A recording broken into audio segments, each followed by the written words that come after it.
let's talk about how you go from this to this. Welcome back to my channel, I'm KiwiKana, and today we're going to be rendering a slightly spooky Halloween drawing together, starting from even the messiest of sketches.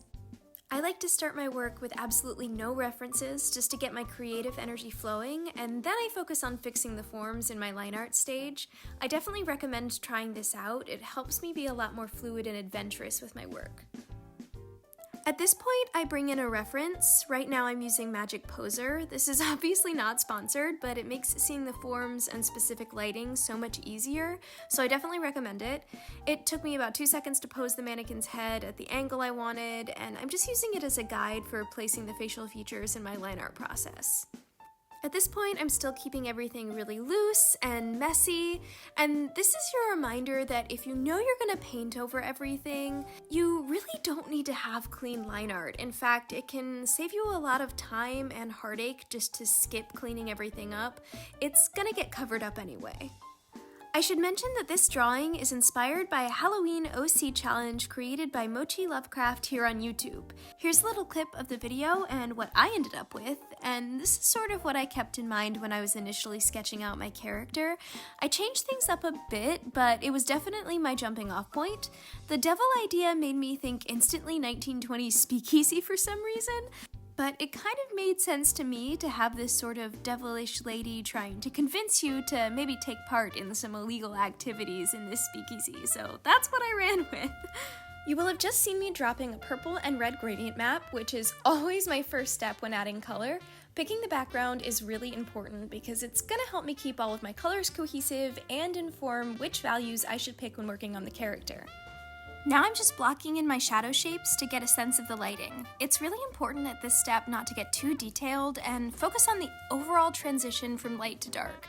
I like to imagine it more like shading a ball rather than these more in-depth forms. So now I'm adding a gradient map over top of my shadow shapes to begin to establish color. If you're not familiar with gradient maps in Clip Studio Paint, they're pretty simple. Just make sure that you're on the layer with your grayscale painting and then go to Edit, Tonal Correction, and finally Gradient Map.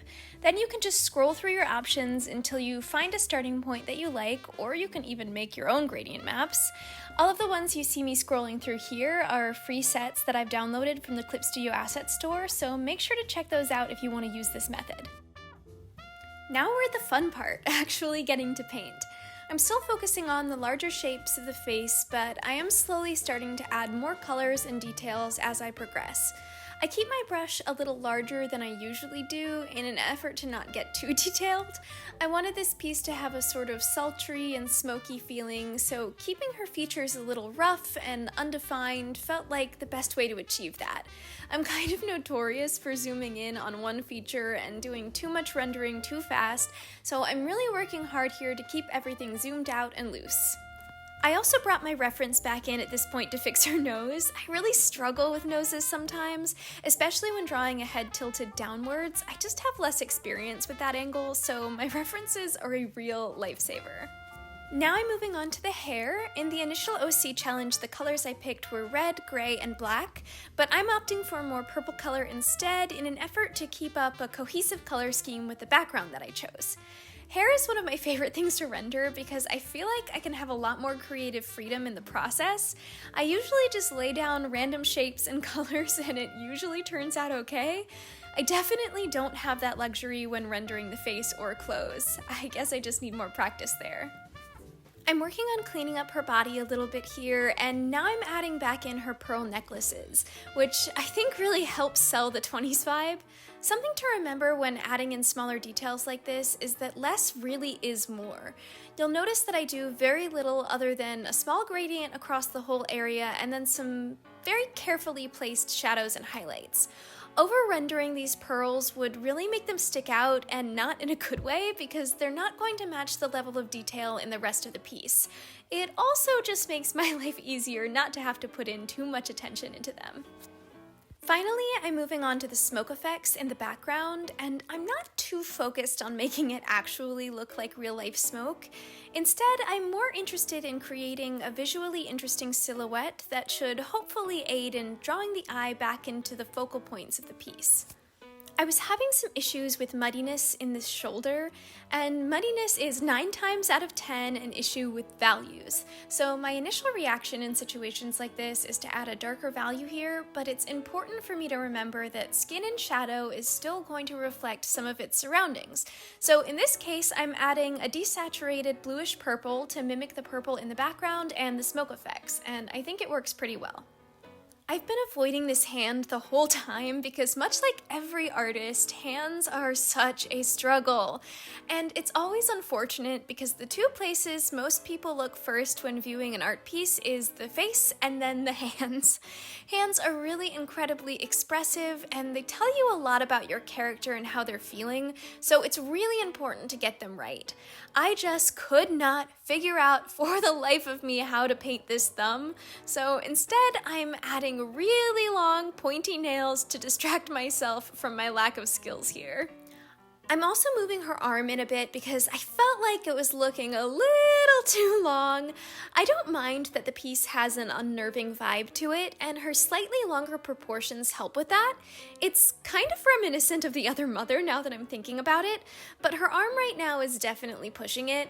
I just exported a JPEG of the whole canvas so I don't have to deal with all the layers, and now I'm cutting out that arm using the lasso tool and moving it over just a little.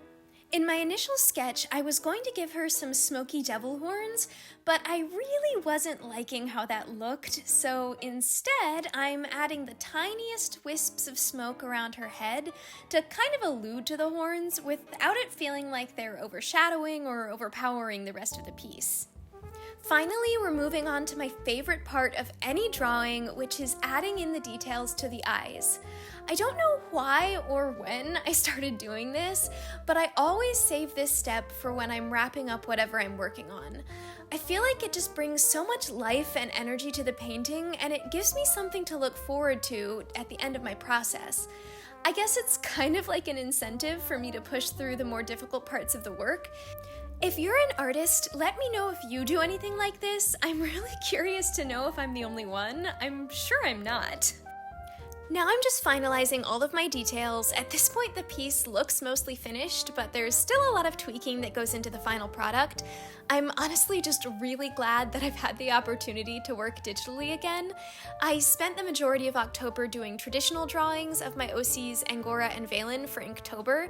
If you want to check out those videos and see the process for pieces like this or this, they're all over on my shorts page. I'd really appreciate it. But ultimately, it was good to get back to what I'm really comfortable doing.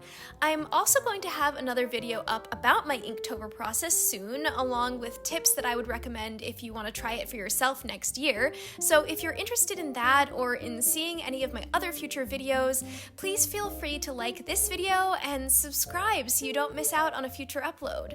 I really appreciate everyone who's watched this far into the video, and I hope it gave you a little insight on how to turn this messy sketch into a fully rendered piece.